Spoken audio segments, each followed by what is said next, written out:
প্রায় গুঁড়িয়ে দেয়া হয়েছে ধানমন্ডি ৩২ নম্বরের শেখ মুজিবুর রহমানের বাড়ি। সেখানে আছেন সহকর্মী ইকবাল অনিক এবং সেই সাথে ধানমন্ডিতে সুধার সদনে আছেন আমাদের আরেক সহকর্মী রাকিব হোসেন। আমরা প্রথমে যেতে চাই ইকবাল অনিকের কাছে।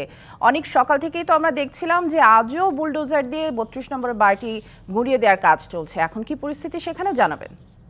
সামিয়া, দেখছেন হচ্ছে যে ধানমন্ডি ৩২ নম্বর যে মুজিবুর রহমানের যে বাড়িটি রয়েছে সেটিতে কিন্তু ২৪-এর যে বিপ্লবী ছাত্র জনতা তারা ফেসিবাদ মুক্ত যে আন্দোলন, ফেসিবাদীর যে বৃত্তভূমি যাতে না থাকে সেটির জন্য কিন্তু তারা গতকাল রাত থেকে কিন্তু এই ৩২ নম্বর বাড়িটিতে ভাঙচুর বা বুলডোজার দিয়ে ভাঙচুর চালাচ্ছে, যাতে এই যে কার্যক্রমটি কিন্তু এখনও চলমান রয়েছে।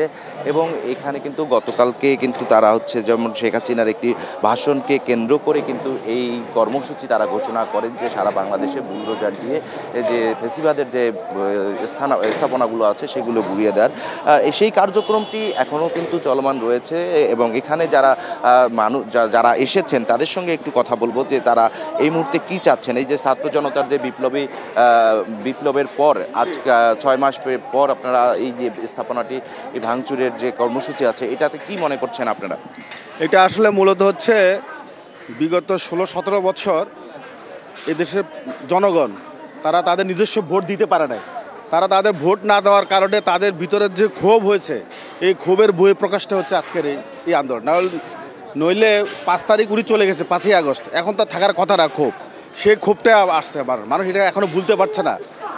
বিগত 16-17 বছরের যে অত্যাচার, অন্যায়, অবিচার এদেশের জনগণের উপর হয়েছে এটা মানুষ ভুলতে পারছে না।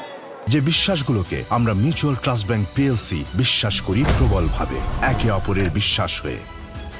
Mutual trust bank, you can bank on us. ধন্যবাদ আপনাকে। যে সামিয়া, শুনছিলেন যে এই যে সুদীর্ঘ 16 বছরের যে জুলুম অত্যাচারের যে ক্ষোভটা রয়েছে সেই ক্ষোভটা কিন্তু এখনও মানুষের মাঝে আছে।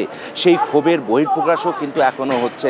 সাধারণ মানুষ যে 16 বছর যে অত্যাচার, জুলুমের, নির্যাতনের শিকার হয়েছে সেইটি এখনও ভুলতে পারছেন না, এমনটি বলছেন যারা এখানে এসেছেন। সামিয়া, ধানমন্ডিতে আওয়ামী লীগ সভাপতি শেখ হাসিনার বাসভবন সুধার সদনেও আগুন দেওয়া হয়েছে। সেখানেই রয়েছেন আমাদের সহকর্মী রাকিব হোসেন, তার কাছ থেকে জানবো বিস্তারিত। রাকিব, আওয়ামী লীগ সভাপতির বাসভবন সুধার সদনেও সকাল থেকে ভাঙচুর করা হয়েছে, বুলডোজার দিয়ে গুঁড়িয়ে দেওয়া হচ্ছে, সেখানকার কি চিত্র তুলে ধরবেন?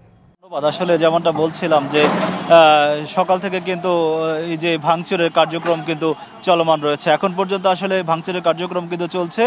সাধারণ ছাত্র জনতা রয়েছেন, যারা বিক্ষুব্ধ ছাত্র জনতা রয়েছেন, আপনাকে যদি একটু দেখাই, ছাত্র জনতারা কিন্তু এখনও এই জায়গাটা অবস্থান করছেন। তারা বলছেন যে হচ্ছে যে এদেশে কোনো স্বৈরাচারের স্থান হবে না, স্বৈরাচাররা এখানে থাকতে পারবেন না। এবং হচ্ছে শেখ হাসিনার যেসব কর্মকাণ্ড ছিল বিগত 15 বছরে, শেখ হাসিনার এইসব কর্মকাণ্ডের কারণে মানুষের ভিতরে এক ধরনের ক্ষোভ তৈরি হয়েছে। কি ক্ষোভেরই বহিঃপ্রকাশ হচ্ছে আজকের এই ভাঙচুর কর্মসূচি। আপনাকে একটা বিষয় একটু জানিয়ে রাখি যে হচ্ছে যে এই যে বঙ্গবন্ধু শেখ হাসিনার স্বৈরাচার শেখ হাসিনার যত ধরনের অস্তিত্ব রয়েছে সব নিচ্ছিন্ন করে দেওয়ার আসলে প্রত্যয় এখানে যারা ছাত্র জনতা রয়েছেন তারা বলছেন। ছাত্র জনতারা বলছেন যে হচ্ছে যে বিগত 15 বছর যে শাসন আমলে মানুষের সাথে অন্যায় অবিচার করেছে তৎকালীন সরকার। এবং তারা বলছেন যে হচ্ছে সবশেষ গতকালকে একটি বক্তব্য দেওয়ার পর কিন্তু বক্তব্য নিয়ে প্রচুর সমালোচনা হয় এবং সমালোচনার পর ছাত্র জনতা বিক্ষুব্ধ হয়ে ওঠে এবং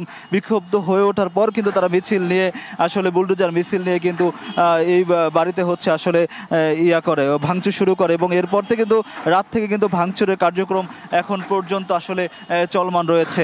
আমরা যদি হচ্ছে একজনের সাথে একটু কথা বলি, আপনি যদি একটু যদি বলেন যে আসলে ভাঙচুর যে চলছে এটা নিয়ে আপনার একটু প্রতিক্রিয়া কি? এটা তো আসলে একটা জালিমের বাড়ি ছিল, তো এই জালিমের বাড়িটা আরো সুন্দর ভালোভাবে ভাঙার পরে এটারে সংস্কার করা দরকার। সংস্কার করে এটাকে কোনো বাথরুম দেওয়া উচিত। এটা জালিমের বাড়ি তাই হওয়া উচিত। আবু জাহেলের বাড়িতে এরকম ওকে একটু কোনো বাথরুম দেওয়া হোক। আমরা চাই গণমানুষের জন্য এটা গণ বাথরুম করা হোক। যেমনটা বলছিলেন, আসলে মানুষের মুখে কিন্তু অনেক ক্ষোভ। তৎকালীন শেখ হাসিনাকে নিয়ে প্রচুর পরিমাণে মানুষের ভিতরে এক ধরনের ক্ষোভ জন্মিয়েছে এবং ছাত্র জনতা সেই ক্ষোভের বহিঃপ্রকাশ কিন্তু এই বাড়ি ভাঙচুর। যেমনটা বলছিলাম এখন পর্যন্ত কিন্তু কার্যক্রম চলমান রয়েছে। কার্যক্রম আসলে পুরোটা হচ্ছে ধ্বংসস্তূপে পরিণত না করা পর্যন্ত, মানে মাটির সাথে বাড়ি মিশিয়ে দেওয়া না পর্যন্ত কিন্তু এই কার্যক্রম চলমান থাকবে। এই ছিল সবশেষ। বিক্ষুব্ধ ছাত্র জনতার কণ্ঠে ফ্যাসিবাদ এবং স্বৈরাচার বিরোধী যেই বক্তব্য সেটি আমরা শুনছিলাম। রাকিব হোসেন, আপনার মাধ্যমে ধন্যবাদ আমাদের সাথে যুক্ত হওয়ার জন্য।